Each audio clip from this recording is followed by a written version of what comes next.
January 897 AD. A corpse is dragged from its tomb, dressed in papal robes, and placed on trial. The dead pope, accused, the new pope, judge, and executioner. This is not legend. This is the day the Catholic Church put a rotting body on the throne of judgment, and the verdict would shake Rome to its foundations. In the twilight of the 9th century, the great empire of Charlemagne had crumbled into chaos and division. Kings warred over broken thrones, and only one city still claimed authority over the souls of all Christendom. That city was Rome, sacred, wounded, and desperate for a leader strong enough to hold it together. Among the clergy rose a quiet, disciplined bishop named Formosus, a man already whispered about for greatness. Long before his papacy, Formosus served as a skilled diplomat, traveling far beyond Rome on sacred missions. He negotiated with distant kings and emperors, earning a reputation as brilliant, devout, and dangerously persuasive. In the year 891, that reputation carried him further than any before, straight to the papal throne itself. He became Pope Formosus, the 99th successor of St. Peter, inheriting both glory and unspoken danger. The streets of Rome erupted in celebration, unaware that his rise had already planted seeds of bitter rivalry. For Formosus had enemies, powerful men who believed his election had broken the sacred laws of the church. They whispered that he had illegally abandoned one bishopric to seize the power of another entirely. Formosus dismissed the accusations, insisting his calling came from God and not from earthly ambition. Despite the rumors, Formosus ruled with unmatched ambition, reshaping alliances across the fractured kingdoms of Europe. He crowned emperors, brokered fragile peace, and bent the will of kings to Rome's sacred authority. Armies marched beneath his blessing, believing their bloodshed was righteous because Formosus himself had sanctioned it. He played emperors against each other, using politics as skillfully as any general commands an army.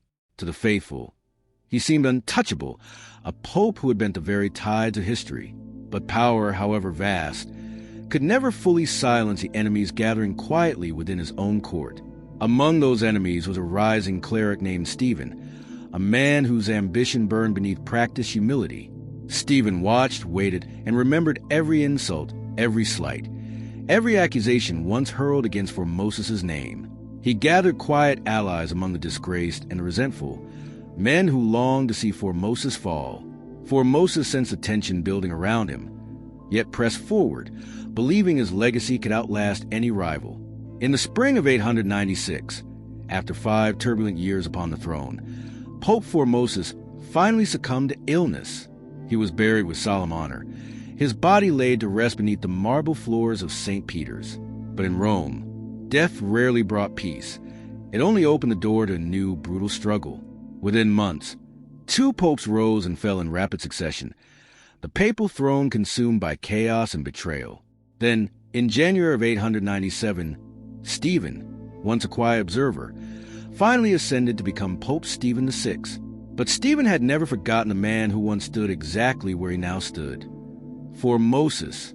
9 months after his death, Stephen ordered something no living soul had ever dared attempt before.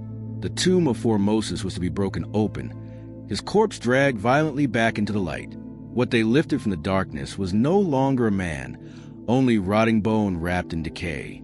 Yet Stephen commanded the corpse be dressed once more in the sacred vestments of the papacy.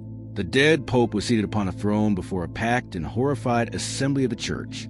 Bishops, cardinals, and nobles gathered together, some in outrage, others in silent, trembling fear. Pope Stephen VI rose before them all and formally charged the corpse with heresy and betrayal.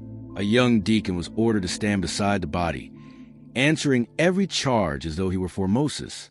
Stephen accused him of illegally seizing the papacy, of perjury, and of coveting a power never his. The deacon's trembling answer satisfied no one, for how does a dead man defend his own soul? The crowd watched in horror as justice twisted into something far darker than any had imagined. In the end, the verdict was never truly in question. Formosus was declared guilty of every charge.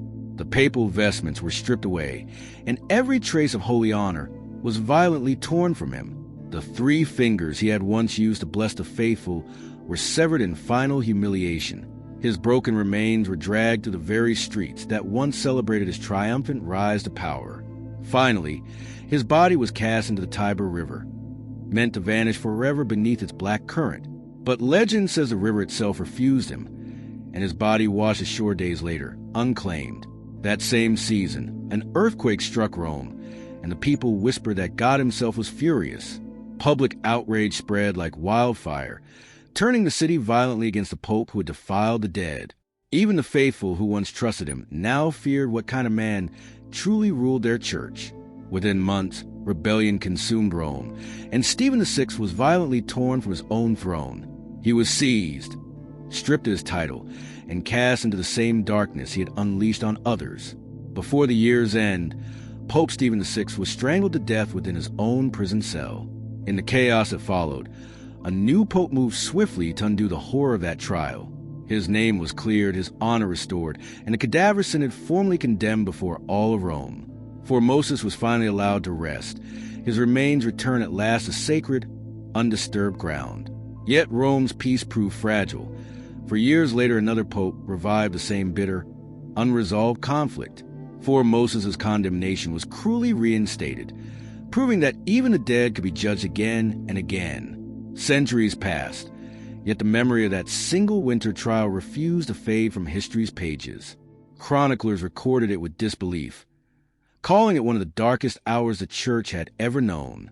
Today, historians still study the Cadaver Synod as a warning of what unchecked power can become. It stands as proof that ambition, left unchallenged, can corrupt even the most sacred halls of faith.